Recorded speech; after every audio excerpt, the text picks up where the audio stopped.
We're getting close to giving you everything that you need to do this assignment. I said I'm not going to give it all to you. There has to be some that you do. Now, normally we do these things in order 1, 2, 3, 4, 5, 6. So the next thing in line is to sort the record. I would actually go down and print the report out or start writing that.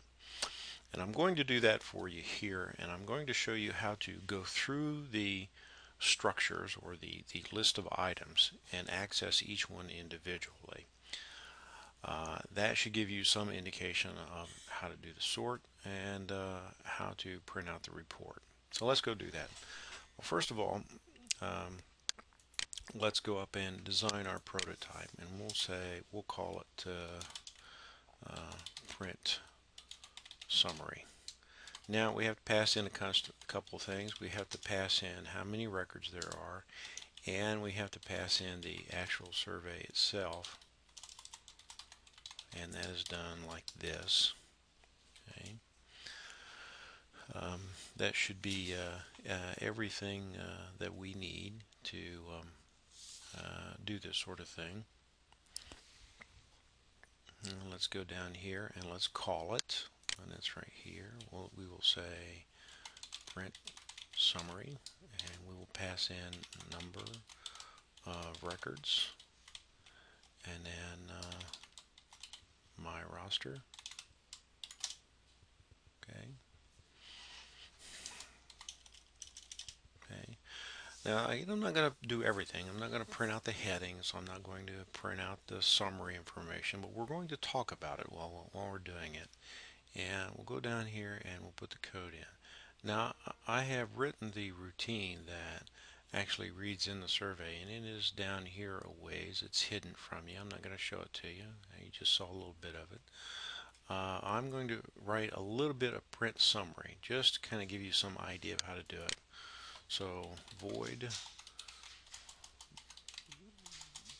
print summary, constant int rc for record count, and then we can actually do the constant struct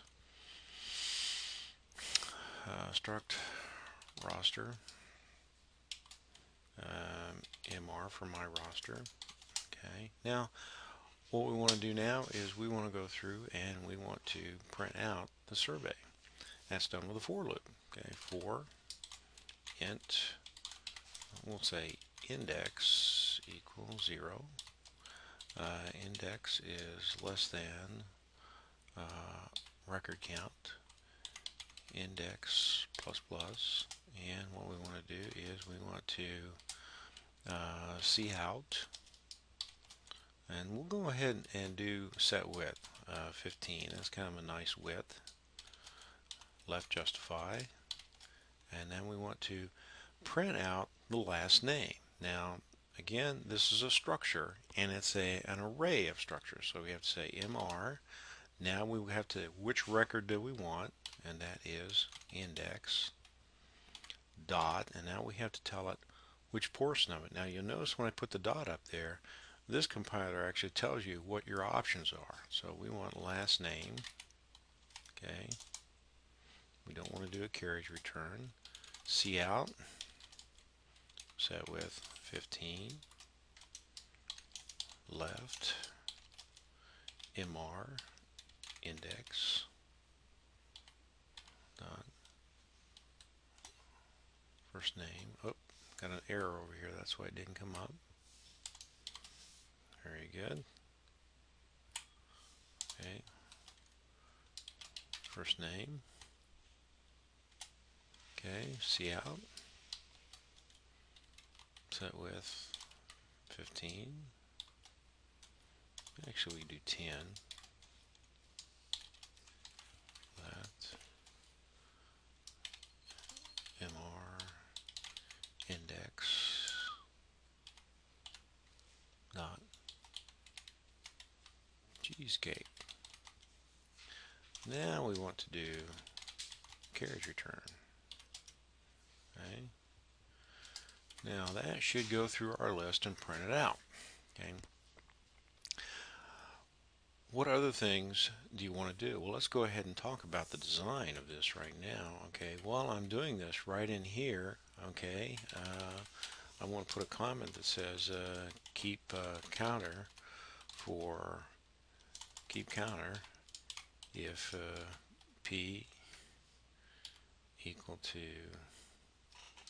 pi or c equal to cheesecake. What we want to do is, as we're going through the list, we can add up how many people thought it was pie, how many thought it was cheesecake. And when we're done printing out the entire list, we can actually print that report. We've got all the information we need. RC is the number of records, so we can print out the number of records that were entered. Once we go through the entire list, and after we get done with this for loop, we should know how many are P and how many are cheesecake, and we can actually print that out. Now the other thing you have to do is right here, okay, instead you want to, right here, you want to add code that prints out pie or cheesecake, P or C.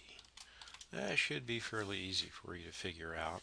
And of course up here you want to print out, okay, print out any heading. Okay, let's go ahead and save this. Okay, debug, we're going to build the solution. See if we got any errors. Doesn't look like it, but you never know. We're just waiting for it to compile is what we're doing. There we go. Alright, debug. Start debugging.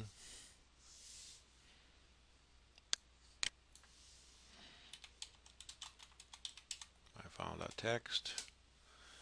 And there we have it. Notice we've got everything printed out quite nicely. The records are not sorted, alright, but we know that we've got a good clean list out there. So what do we have left to do? Well, let's go up the top and take a look. Okay, we've got some of the print summary done. You need to go in and add the header to it and format it properly. Instead of P or C, you need to print out pie or cheesecake, two simple if statements, and then you need to print out the summary report. Then you need to write a routine that sort records. Now let me go ahead and give you some hints on this. What do I need to print out the sort records? Well, you need to obviously pass in the record count and pass in the my roster, the whole survey. And what you're going to do is you're going to sort each individual component. Now remember, in this week's recitation lesson, you should have picked up how to manipulate structures so that you can give one entire structure to the other. That's going to be the challenge of this particular assignment, is actually doing the sort. Use a bubble sort, simplest sort there is, and good luck on this assignment. If you need any help, come see me during my office hours.